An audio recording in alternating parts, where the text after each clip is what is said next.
Good morning, or good afternoon, depending on where you are. Thank you for having me. So I serve this institution, the Lone Star College System, which is one of the largest community college systems in the country and arguably the world. But before that, actually, let me tell you about the actual physical parameters of the institution. So we have about 8 million square feet of property, 27 locations that span 2,700 square miles. We have about 8,000 employees, about 100,000 students. If it were a city, it'd be one of the top 250 cities in the United States to give you sort of a size of the scale of the institution. Um, I was relatively recently elevated to chancellor about a year and a half ago. Before that, I was the COO. I've been vice chancellor. I've been a college president. I was the general counsel when I first came to the institution. And in 2017, literally during Hurricane Harvey, is when I became COO on August 25th. As Hurricane Harvey was making landfall in 2017, I became CO, and in that capacity, I was the chief emergency officer as well. So I've been personally the executive in charge of safety and security at this institution a little short of 10 years now. So for me, I think we have to contextualize this. So I've been chancellor for, like I said, a year and a half. Mhm. And so literally almost a year after I become chancellor, my first fall semester, because I became chancellor in August. So coming into my first fall semester, which would have been this last fall semester, Hurricane Beryl Mhm. came across Houston. And I think a lot of people were like, okay, got a new chancellor, let's see how we do this. Yep. Um, and it was also at the time, if you're paying any attention on LinkedIn or Inside Higher Education, there's this big talk of sort of this enrollment cliff and how people are worried about Yeah. enrollments. And our enrollments were actually going into Hurricane Beryl, they were negative. Mm. And so traditionally in that mindset, you start sort of pushing all buttons to ramp up retention. And I did something that was completely inconceivable. I shut down the entire system.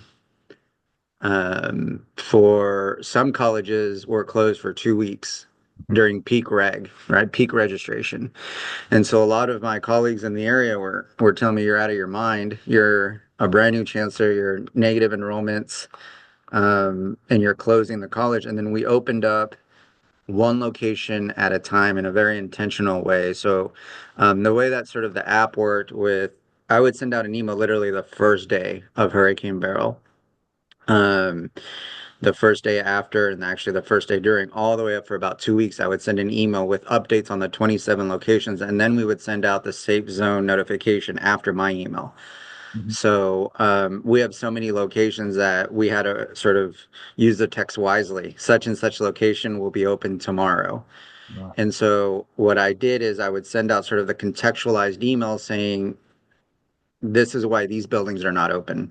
Mhm. And I almost had groupings. So, right. So we had some buildings, for example, that had no electricity.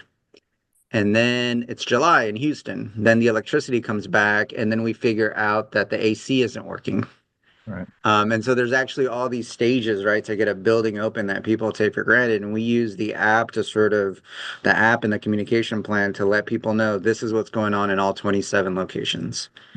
Mhm. And if your location was closed, you got to basically stay home and focus on yourself and your family. And something that happened that was really remarkable, that's really sort of touching when we opened up 2 weeks later. Some of the colleges that had been open for 2 weeks, they sent staff to the colleges that were just now opening to sort of help um, supplement the staff over there.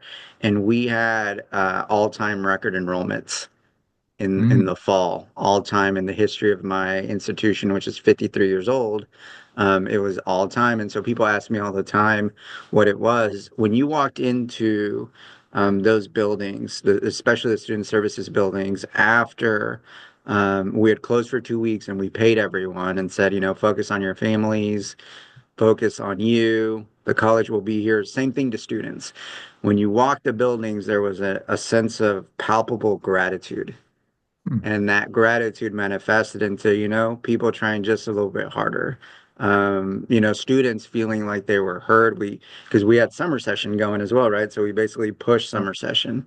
So when students were looking for who cares about me, this institution cares about me, when employees are deciding when there's a situation where I got to choose between my family and my home and public disaster, is this institution going to be someone that's on my team as much as I'm asked to be on theirs? And I think that as an institution, I was really proud of sort of the react. And we had, by the way, we had back to back.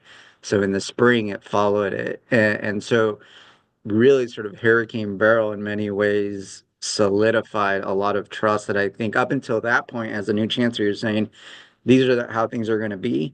But I think Beryl really sort of solidified, okay, when it comes push to shove, the institution is going to put me first, is going to put my college, is going to put my home first, Right. my family's first. And I think that goes a long way.